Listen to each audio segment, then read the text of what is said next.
God is good. God's amazing. I really pray that through the worship that we can have a seat. A lot of times we get it mistaken and we think by worshiping that we somehow get God's attention. You already had God's attention already.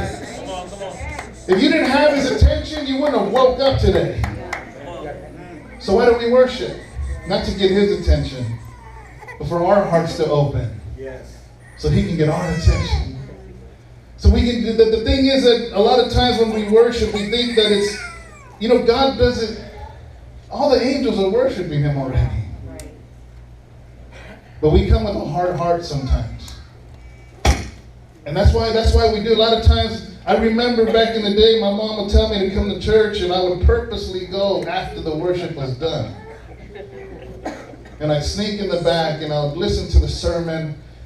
And everything that he was saying, I was seeing other people just weeping and crying, and they were being convicted and moved, and I was just like a wall. And it took me a while to realize that once I surrendered to Christ, that worship is to do with us. So my heart can open.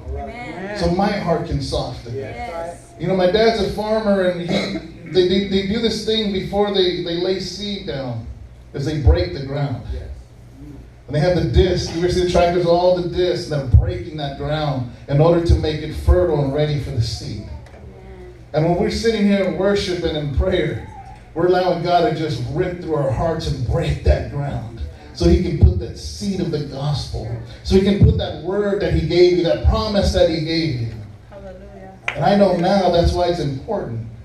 I used to think that service started when the preacher started. Man, it started the second you walked in. Amen. That's right. Second, as soon as you start shaking hands and start getting some hugs and you start softening up that heart and start hearing prayer and we start reading through the Word, we start to worship God.